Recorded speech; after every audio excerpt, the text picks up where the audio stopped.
To you.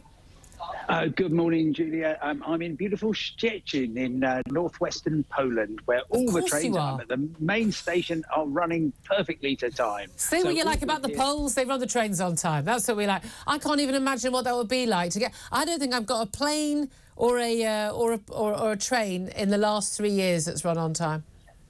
Well, yeah, most of them actually do most of the time, but increasingly, of course, we're coming up to 1 year in which your rail ticket has effectively been a lottery ticket. Yeah. Just to run through who's on strike and when, if I may, today and on Saturday, it's the train drivers belonging to the Aslef trade union.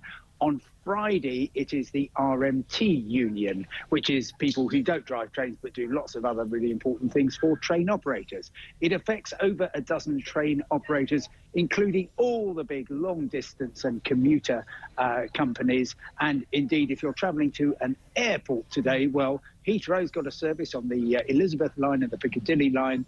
Gatwick and Luton completely cut off, as is Birmingham Airport. No Gatwick Express, no Heathrow Express. No. But also, we mentioned these strikes of Aslef again on the Saturday. The interesting thing is, strikes used to be on weekdays because the railways were used by an awful lot of, let's face it, quite influential people, the middle classes who edit newspapers and write to newspapers and bother their MPs, and you had the strike on a weekday. It affects a lot of people. People complained about it, and the government felt they had to act. Now all those people work from home on their little laptops with their chai lattes in the garden, so they're not really affected by it. So what the unions have realised in the last year is you actually have to, hit the stuff that most people are doing at weekends. That's when you get the biggest impact. And that's what they're doing.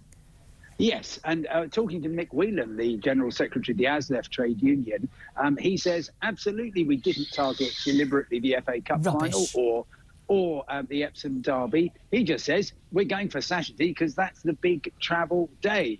And they obviously want to cause as much disruption. And also, he tells me that they're very, very committed to carrying on right through the summer if need be.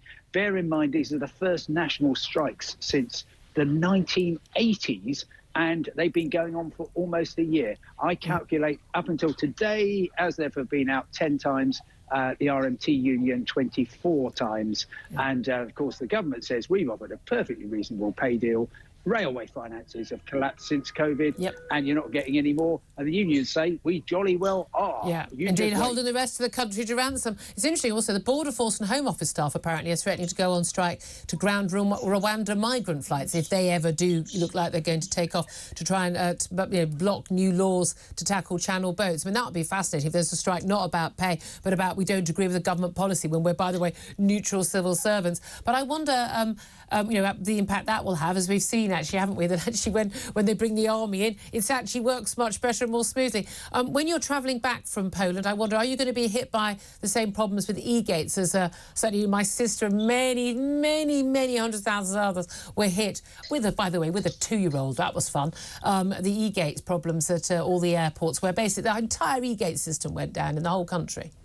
Yes, and I don't expect to be hit by it, but you never know. And actually very telling that the e-gate fiasco on Friday and Saturday caused far more disruption than weeks of strikes by members of the PCS union. So things are back to normal, but many, many questions being asked about the resilience of the IT system, because although actually your sister and her 2-year-old couldn't have gone through because but then the queue for them was exacerbated because everyone else was. Was it a hack? That's what I want to know.